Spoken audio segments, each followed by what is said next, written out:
You know, I've been covering Sonic the Hedgehog ROM hacks for a very long time. Actually makes me wonder, how long has it been?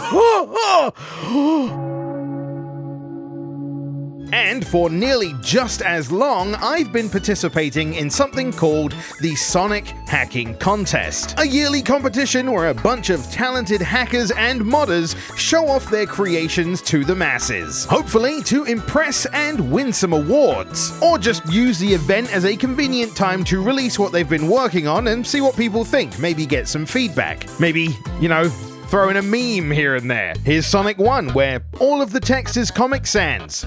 That's it, the definitive way to enjoy Sonic the Hedgehog. Okay. Alright, maybe it actually is though.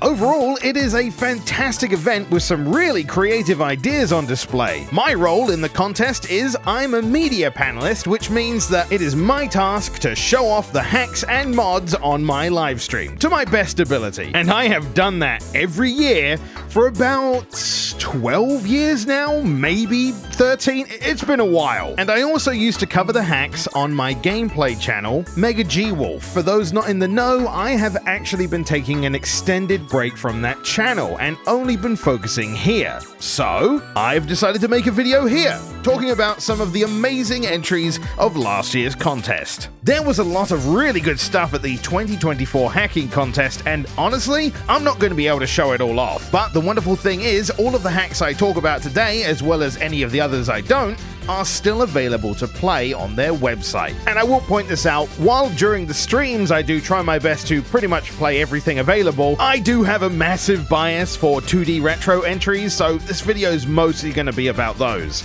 Can you blame me though? The retro titles were my childhood. They're so nostalgic to me. And best of all, they're easy to play. Just shove it in and off you go. Phrasing. And while I do enjoy the 3D titles, don't get me wrong, making sure mod launchers are up to date, installing mods, checking compatibility, making sure there aren't any updates, and like, don't even get me started on the iOS games. I had to get someone else to do it for me. I just feel like such an old man, like, ooh, things were simpler back in my day. Of course, don't let that take away from the fact that I really do appreciate the people that go out of their way to modify these other titles. I love being able to see what you can squeeze out of them, but man, maybe I'm just stuck in my ways. Now, if you're anything like me, you would see the name Gametap, Cup Noodles, and Bitter Tears and immediately want to see what the hell that's about. And so that's exactly what I did, and oh boy. The funny thing is, the first impression isn't great, and if that would make you dismiss this right away, I wouldn't blame you. But stick through it, visit Blockbuster, and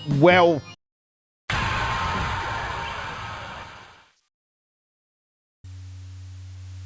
what a horrible night to have a curse of a nightmare. Yeah, it turns into an RPG Maker game. Like, what? You can explore around and pretty much interact with everything, though likely the game is waiting for you to interact with that one specific thing to continue the plot. You'll then find yourself fighting a boss. If there is a theme to the bosses, I cannot figure it out, but credit where credit is due, man. These are strange, but kinda cool. And then commonly, you'll be put back in Green Hill Zone, but everything is different. I don't know what it is about this level, but I always feel like somebody's watching me. And then you'll kind of just repeat the process, occasionally being given a choice which does change the outcome of the story. And really, it's the absurdity that keeps me invested. Like, what the hell is gonna happen next? Sometimes it's fairly normal, maybe Green Hill Zone but in a forest this time. Or we didn't want to pay our medical bills, so we're now running away from Ow Oni. I will say, as an RPG Maker horror fan, this does appeal to me. Okay. Yeah, sure, okay. Yeah, no, that's fine. So yeah, I'd recommend this one. It has quite a few endings. See if you can get them all, see what madness unfolds. Maybe it'll surprise you, but I definitely recommend Gametap, Cup Noodles, and Bitter Tears. Now, if you're looking for something a bit more on the regular side, then Sonic Save the Moon might be the hack for you. And while it always impresses me when someone goes out of their way to make something really creative with a hack, whether it be crazy boss fights or special moves and skills or even a complete genre change, there will always be a special place in my heart for someone who just wants to make a solid Sonic experience. Create Creating custom levels and picking solid music, and even going a step further, creating new art for the levels, sometimes that's all I need. And honestly, I feel like Save the Moon most of the time delivers on that. My opinion on the level design kind of dips when we get to the labyrinth-esque zone, since it was quite easy to get lost because the way to progress wasn't that clear. But that could change, it isn't done yet. There are currently 4 stages you can play through, technically 5, but the 5th is still work in progress. And yeah, highly recommend this one if you just want a more standard Sonic experience. We went from the absurd to just normal Sonic. And let's stick with the normal Sonic vibes for now. And damn! This title screen is clean. Honestly, the whole hack radiates a polished experience, not only graphically, but with the changes you can make to the gameplay. Hang on, free Wi-Fi? Oh, hell yeah! They played us like a damn fiddle! Now, things might look familiar, and that's kind of the point. This hack is trying to be the definitive way of enjoying a Sonic 1 experience, with all of those options at the beginning, as well as more up-to-date movesets, elemental shields, updated art, and different level layouts, but all while trying to keep the core concepts of what makes Sonic 1, well, Sonic 1. And I personally feel like they did a pretty good job. They do add stuff from the Master System games, and I guess that technically counts, it is Sonic 1. It does help in breaking things up because, I mean, we pretty much know how things are going to go anyway, so I'd love to see more Master System levels sprinkled throughout the experience. They also brought over the bonus levels from the Master System game as well, and I am never going to be able to play these stages without fancying a twister afterwards. It's impossible. Is it the definitive way to enjoy a Sonic 1 experience? Well, we're not sure yet. The demo only goes up to Marble Zone, which means there are 3 stages in all, but what is here is solid and a lot of fun and looks great. So I'm definitely excited to see where this hack goes in the future. Okay, so maybe it's time for another not-so-normal one. So I do have a question. How do we feel these days about Sonic.exe? Okay, so you guys might have had enough. I have not. I don't know why. I guess I have a soft spot for Sonic.exe. Maybe it's rooted in my desire to finally see someone try to do a horror-themed Sonic hack. And .exe games just seem to be the closest we're gonna get. What would modern-day horror Sonic even look like? Was he stuck in the back rooms or something? So I believe this hack is trying to essentially retell Sonic.exe, but in its own way. So it's trying to recreate the creepypasta fan game, but as a ROM hack instead. So those who are familiar with the original won't see the plot play out any different, if you can call it a plot, I guess. But really, the fun is how this hack presents it. For example, the scene where Tails is just running for his life, you actually have some control here, to the point where you can win the section and not be caught. I feel like one of the reasons it works as well as it does is because the original fan game felt kind of janky, whereas this is a ROM hack of an actual Sonic game, so it feels right and it looks right, thus making the whole corrupt Sonic game feel a bit more believable. You know, as believable as that can be anyway. But yeah, this one's short, to the point, and if you're not a fan of Sonic.exe, it's easily skippable. Now, if you thought that was scary, be ready to be utterly terrified. Get ready for Spindash in Sonic 2 for the Master System! Yeah, that's it. Sonic 2 with a Spindash. And you know, showing that off makes me realize that there are a lot of... What? Why did we start in Scrambled Egg Zone Act 3?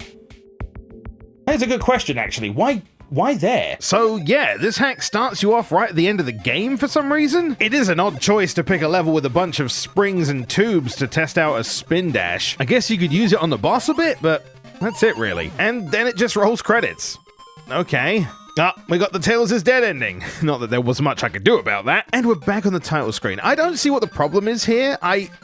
Well, hang on a minute. Isn't Tails supposed to be in the intro?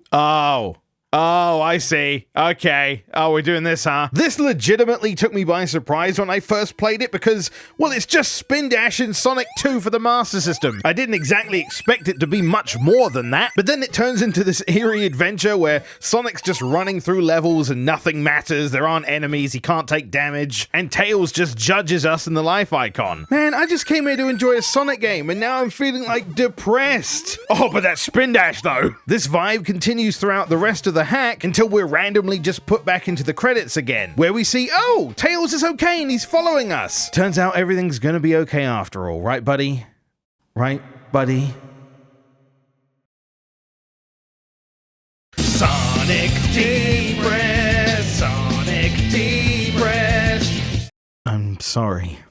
Yeah, me too. I might have jump scared people with that edit. I apologize. It then shows us a title screen. No one's here. Pressing buttons does nothing. As far as I know, that's the end. You know, if you're trying to go for something unexpected, this is kind of the way I love to see it done. You go in thinking, oh, it's just the Spindash for Sonic 2. Like, what else could there be? Then suddenly you're brought along for some emotional roller coaster ride. But I wanted to use this opportunity to say there were a lot of Master System hacks this year. It was actually really nice to see, and all of them looked pretty damn impressive. First up, we have Marlet's Fun Adventure.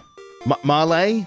Marlet? This entire hack is based on Undertale. I think specifically Undertale Yellow, which is a fan game itself, so this is a hack based on a fan game based on a game. But I must say I'm very impressed with this one. It nails the Undertale theme very well. It also just shows off that Undertale's graphics are really good for 8-bit themes, but aesthetically it's bright and vibrant, and you can recognize the references pretty easily. Really, the only downside I can think of is that the smaller enemies have a slightly bigger hitbox than you expect, and that maybe the bosses have quite a bit more health than normal and they take a while, but that's not the end of the world. The demo is quite short, but I can't wait to see what happens next. And if I were to make a suggestion, I would like to be able to go full genocide. Next up is Silver Sonic The Crystal Islands, a returning entry in the contest. You play as Silver Sonic and will find yourself going through a lot of Mega Man themed levels on your mission to free the legally distinct different robot Splashy the Mermaid. If you're looking for a more lengthy adventure, this one will have you covered, as I believe it's a completed game. There's a lot of levels regardless. They've called this the refreshed version, as I believe they've refined the experience. Definitely do play cautiously though, because this game has a few bottomless pits and reminds me just how short your invincibility time is. Like, damn, that was instant, what? But overall, a pretty fun adventure, even more so if you're a Mega Man fan. And last on the Master System lineup, but definitely not least, Sonic Sundown. This demo is only 2 acts long. But my god. I mean, just look at it! The art for this is so nice! The new animations are really cool. Oh, we got Spindash! We got Spindash in this one. Thank you, Tails. Your sacrifice will not be forgotten. And obviously, I can't comment much about the level design because we've only got 2 acts, but what is here is very fun. God, they somehow even managed to do the thing where it changes the time of day in the middle of the act. What deal with the devil did you make in order to squeeze all of this out of the Master System? Well, that amazing segue leads me into the fact that this is actually being made by the same team that brought us Hellfire Saga. And that hack in itself is an impressive feat, so I feel like if anyone can push a system to its maximum, it will be them. I mean, I can't say much more.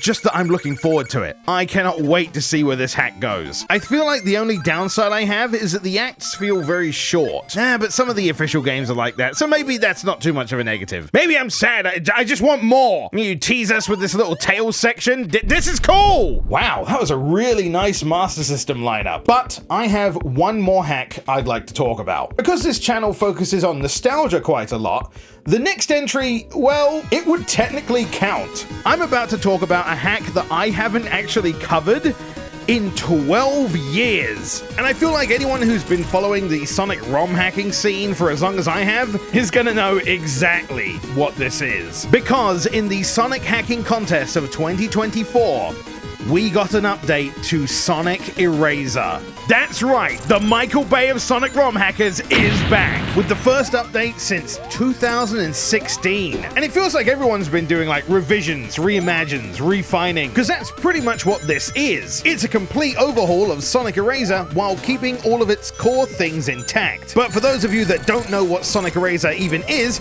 it's an explosive and challenging journey all the way through. It will seriously test your skills and your patience. It takes everything you know about Sonic 1 and cranks the intensity up to 11, as well as adding new abilities to test just how good you are at controlling Sonic. I will say that this hack is not for everyone.